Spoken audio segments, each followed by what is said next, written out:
Before we begin, since this is Aunt Bethany's 80th Christmas, I think she should lead us in the saying of grace. Oh, great.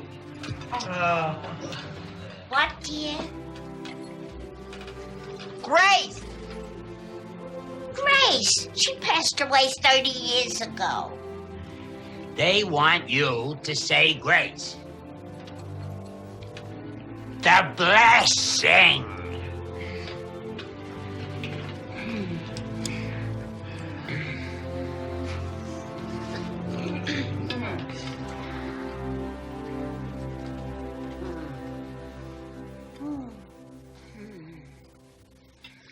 I pledge allegiance to the flag of the United States of America and to the republic for which it stands, one nation indivisible, with liberty and justice for all.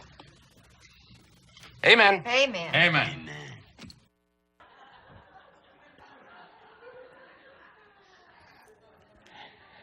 I just love that the team here will do anything I ask.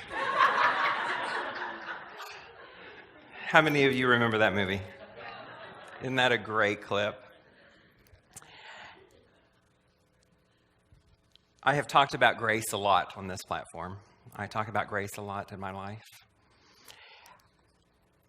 I love campy movies like this. It makes me remember another movie, rather campy, called Groundhog Day. Do you remember that one?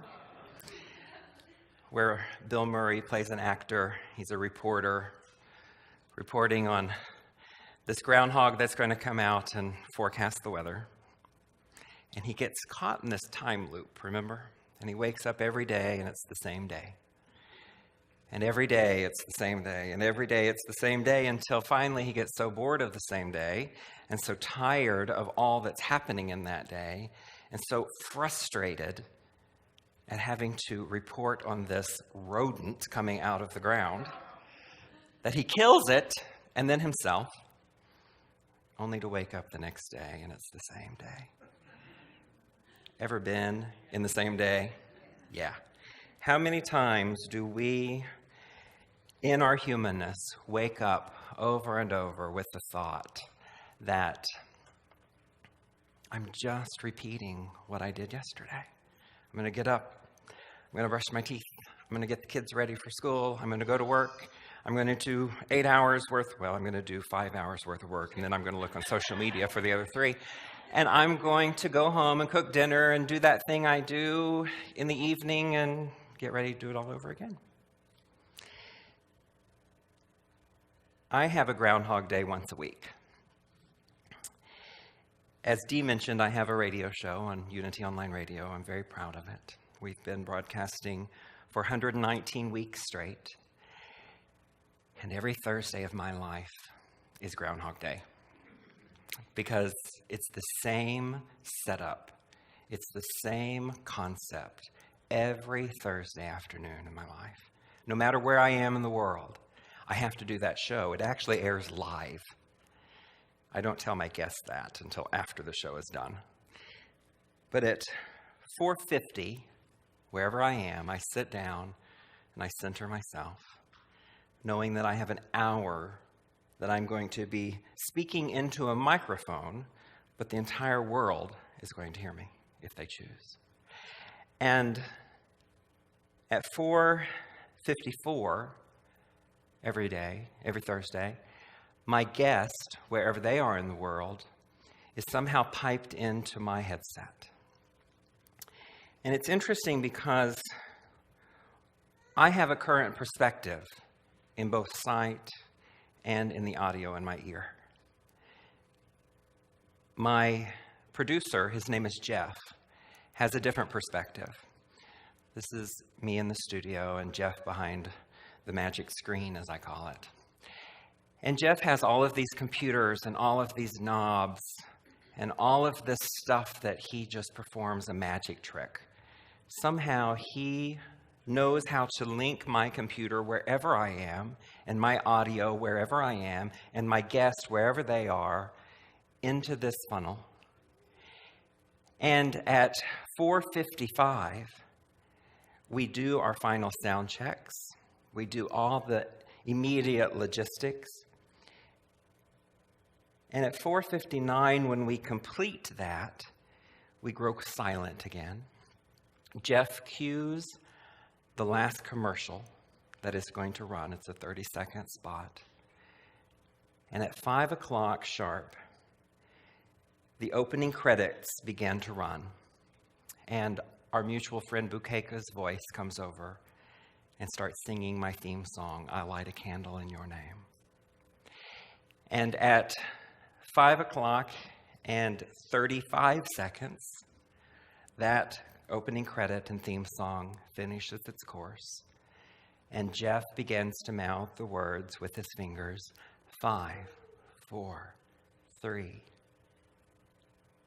And he points at me. And at 5:40, every Thursday of my life, I open with my monologue.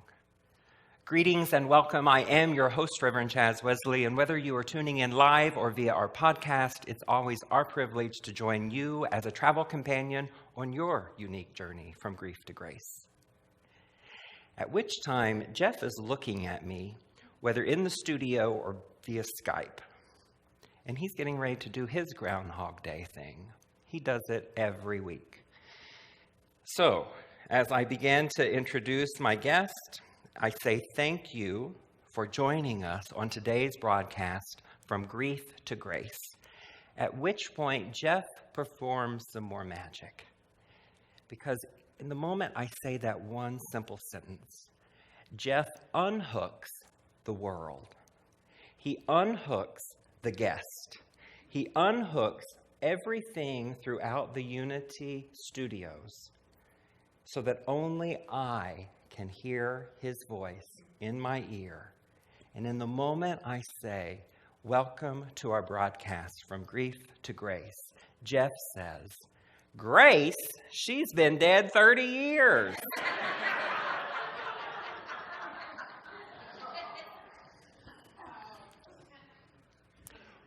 No matter how hard I have tried to ignore the man, in 119 episodes that we have done together, he does it every week. I try not to look at him. I try to hold my headset out from my ear and still somehow attach the microphone to my mouth. I close my eyes.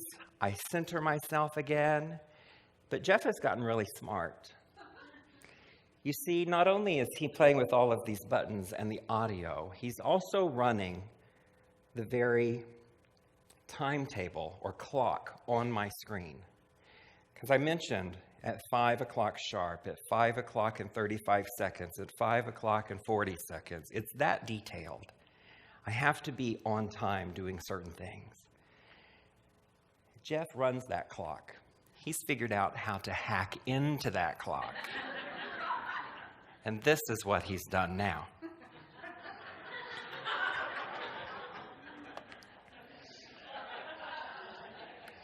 I can't escape Groundhog's Day every Thursday afternoon of my life. You know, when I think about this thing called grace, and I'll take Jeff's mug off of the screen so you don't have to watch it all day. When I think about grace, and again, I've talked about it here many times, I'm always trying to define what it means in this moment, in this day. Sometimes it does repeat, but often it's a new concept, a new idea, a new definition, a new understanding for me. And as I have learned, as much as I try to ignore Jeff, as much as I try to turn away from him and silence him, I have to yield to the fact that he's still going to do that thing he does. And I think that really it's his expression, if you will, of grace. Because he knows what we're going to do for the next 59 minutes. we're going to talk about a very heavy subject of death, dying, and grief. And he lightens the mood just a little bit. Because interestingly enough, in those opening credits, the word humor is used. In those opening credits, the word joy is used. In those opening credits, the word upliftment is used. It's Jeff's expression of grace that guides us into those values and those truths of what we're trying to share. Otherwise, it would be a very heavy 59 minutes. And I often think that grace itself is that expression, that concept of God's love. And we have the ability to tap into it at any given moment of any given day. But so often we don't. We are looking at things and giving our attention to things that are anything but light and filled with joy. I think grace is simply a facet, an activity of our daily life in human form and our spiritual walk. It's an assurance, if you will, an explanation of why things are never quite hopeless, why we never receive the full harvest of whatever error thinking we have going on, and why we always receive a little more good than we earn. Living every moment of every day in that place, though, is that humanly possible? We'd like to think it is, but have you ever noticed that every master teacher goes to the mountaintop only for a while, and then they come back down? Scripture tells us that we will reap what we sow. Scripture also tells us that we will reap in fields where we did not sow. Perhaps you've heard in unity circles that some people become sick because of their errors sown in collective consciousness. What that means is we have individual consciousness, you, me, your body with a name. But we also have this collective consciousness. And have you noticed what's happening in collective consciousness? We're not giving any of our attention, or very little of it anyway, to health care, though we speak the words. I go into a building every day of my life to do hospice work in a building that says hospital and health care. There's nothing going on in there that talks or affirms health. It's all about sick care. Grace is not this special movement in mind or this special activity or gift of God. It's simply an explanation of the way the mind works. And that mind was created, as Charles Fillmore likes to say, everything's created twice, first in mind and then in the manifest world. And so whatever we're creating in mind is going to manifest in our lives somehow, some way, someday. I think that the missing link in the teachings of the East is that we are not these lonely pilgrims on the path. We are all one, as that song said. It's not just our lands that have blue skies and oceans. It's all of them. It's not just our land that wants peace. It's all. As I've thought about what grace looks like and feels like and how I define it, I've gone to one of my master teachers, Oprah. And she once said, for her, in that moment, grace was the ability to change her mind. I love that definition. The ability to change my mind. Think about the thing that you've been giving your attention to over the last week, good, bad, or indifferent. You have the ability to change your mind about it, to give your attention to something else. And in that horizontal experience of life, we are bound to reap as we've sowed. But we do have this choice.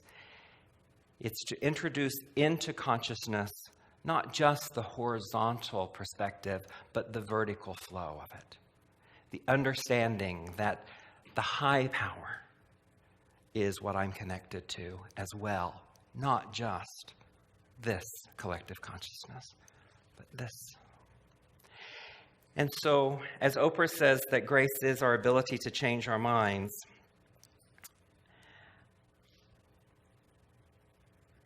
Dee is always gracious to me by letting me choose the daily word each time I'm here. And on the front of your bulletin, you'll find that today's daily word, in spirit I am limitless and free, is the affirmation. Just below that is the daily word. It's from 2013. Oprah actually read this daily word on her program. She was interviewing a basketball star. He was sitting there getting ready to make a choice that would forever change his life. As he sat there wondering, I'm sure, if he was making the right choice, he still had the wherewithal, the ability to change his mind. That was what was going to catch him if he fell. That's what grace is the safety net. And so this NBA star center, his name is Jason Collins, gathered up his courage, summoned his strength, and he began that day to tell his story. And in that story, he came out as the first openly gay athletic star who had ever done so on public television. It's a big risk. And what he said was that his grandmother always sent him the daily word from Unity. And on that day, when he opened it up, it said this: "The clarion call of freedom sounds within my soul, trumpeting the truth that the love of God liberates me. I rise up strong and unafraid, ready to claim my freedom and fulfill my destiny as a child of the Most High." I think that's a great testament to that young man, to Oprah, to the Unity movement, to our belief and understanding that LGBT people have and always will hold the very same values that everyone else on this planet are absorbing and understanding. When I think of grace, I think of freedom. It's what we're celebrating this weekend. And as I was trying to figure out how to tie freedom into this talk about grace, I was actually on the road, and as I was driving, I saw a pasture full of cows and horses. And it took me back to my childhood. I know it's hard to believe. I grew up on a farm. I had cows and horses. It was my everyday experience. It was Groundhog Day for 13 years of my life.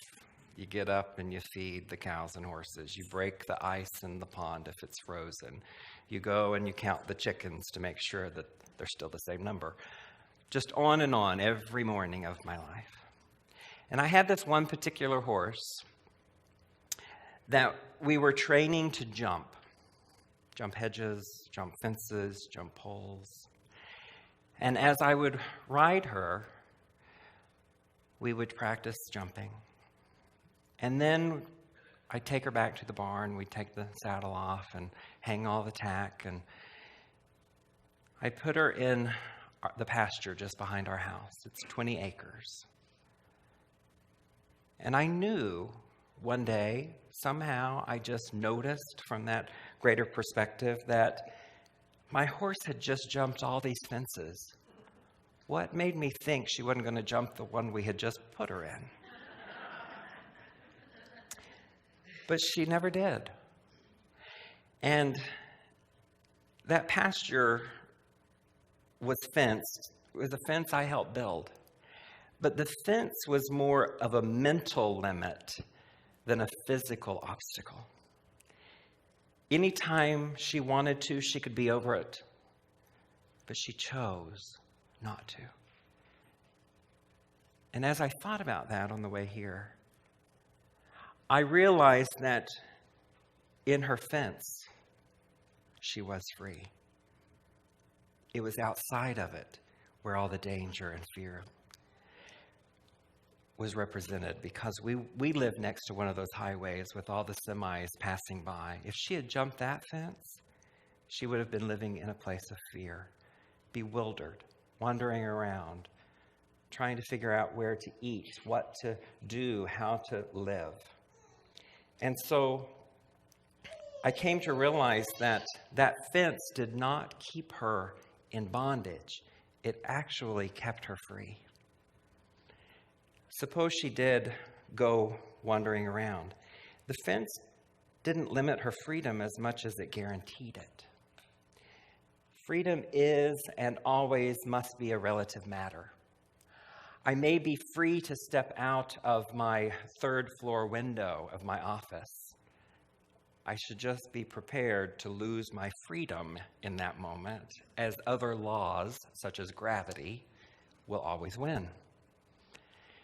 And there are those other laws, whether they are the laws put forth by religious scholars, laws of kings and queens' lands, laws of our founding fathers, laws that you have made for your own life. It's not that they are causing you to live in a place of bondage, but rather they are equating to some sort of freedom. I think there are two kinds of freedom in this world. We have to be free from and free to. Free from bondage, free from addiction, free from anything and everything that keeps us from achieving our maximum potential. And then free to awaken, free to grow, free to achieve dominion over ourself, the ego. To me, that represents spiritual independence. How many of you grew up in a household, in a religious circle, that told you that God was this Santa Claus up there, out there, going to give you anything you asked for as long as you asked for it about 20 times and said it in someone's name and got really clear about it and got on your knees? Did you change your mind about that at some point? Did you realize that that was a choice you could make, to recognize that this thing called God is within rather than without? That I don't have to pray verbally on my knees with my hands tied together. Just as we sang, every thought is a prayer. And so I'm praying all the time. I was speaking at a church a couple of weeks ago. We were talking about the 12 spiritual powers that we often speak of in unity, and I was talking about the spiritual power of imagination, one of my favorites. It is that understanding that imagination is the foundation. It is us being in a place of dreaming, of us being in a place where we can conceptualize, spiritualize, just imagine what the world might be like, other than what the news is telling me it's like. To imagine what my life might be like, other than what I was told it should be like. And in that place of imagination, which typically, and it's not always, typically it's celebrated in the month of June, the month we just came out of. And again, typically, the next spiritual power in July is understanding. I love that those are next to each other, because imagine, if you will, a child who's playing in the dirt, creating worlds with their trucks and toys.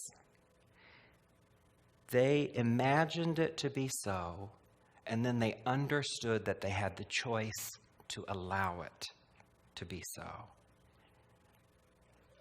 understanding is what Charles Fillmore, our co-founder in Unity, really talked about when he said, we must awaken to this Christ consciousness. I think the more we become interested in showing ourselves pictures, whether it's in visualization or meditation, we come into the understanding that we do have a choice. That whatever fence might be there that feels like it's limiting us, it's really just an illusion. Because I noticed what my horse would do. She'd stand at that fence and want out when she had 20 acres of freedom right behind her, all around her. But we are so in tune with that piece of bondage that we don't see the freedom all around us. I think the unfortunate fallout is that we can easily leave things in dream state. We can leave them in that place of imagination, forgetting what is truly possible, forgetting what it takes to move those strong currents, whether they be of social justice or freedom itself. In Unity, we call it race consciousness. Charles Fillmore spoke about race consciousness often.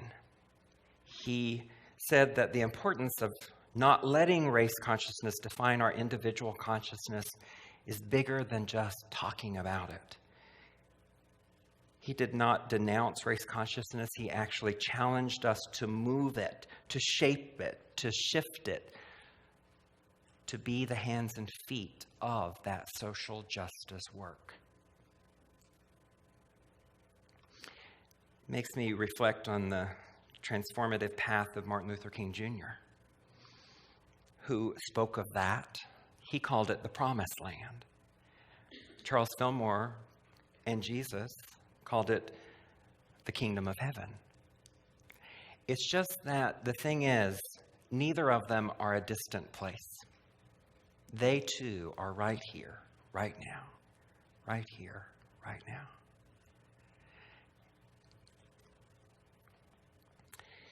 It's not an easy path. This personal transformation thing is not easy. It calls for a continual surrender to Spirit, which is a choice. And when one is holding space for that transformation of race consciousness, for the transformation of a whole people to see itself as worthy of dignity, worthy of respect, worthy of equal treatment under the law, it's not easy. But just like Charles Fillmore and Martin Luther King Jr., I'm sure they had days that weren't easy, that they woke up thinking, here I am again, doing that thing again, speaking these words again. Are they falling on deaf ears? Did they want to give up? I'm sure they had days that they wanted to give up. Do we often criticize ourselves and say, why not just give up? Why not just go back home? And yet we somehow turn around and look, get up, get dressed, come to church every Sunday. They did not waver. Charles Fillmore, Myrtle Fillmore did not waver in their faith. Martin Luther King Jr. did not waver in his faith. He did not waver in his devotion to freedom for all. When I think about that movie, Groundhog Day, after years on end of waking up and repeating the same life over and over and over, till he got so depressed that he killed himself, that he got so out of sorts and out of alignment that he chose violence over peace. Until that moment of awakening, that moment of understanding. Do you remember that? There was a girl involved, of course. But he began to celebrate that day rather than denounce it. He began to celebrate that time of amazement and inspiration. And he finally broke the cycle. But only then. Interestingly enough, when he woke up every morning at 6 o'clock in the morning, his alarm radio would go off. Do you remember that part? And what did it sing? Sonny and Cher. I got you, babe. I think that's grace. I think that's Spirit's way of waking us up and saying, I got you, babe. Of coming into the understanding, I got this. You are simply the hands and feet, the expression of the divine. Just go out and do whatever it is that will express divinity. Because in doing so, you are expressing your own individual alignment with that divinity, and also you are expressing the collective whole of all that is divine. When I think about the Declaration of Independence, my favorite words are, we hold these truths to be self-evident. Whether these truths in your individual life or are in our collective understanding of peace and freedom, of values that represent choice and promise, whatever they are, let's give that our undivided attention. Not this fence, whatever that boundary is, but let us come back to the understanding that we are free and we are unlimited. That what Dr. King said on the day before he died, I don't know what will happen now.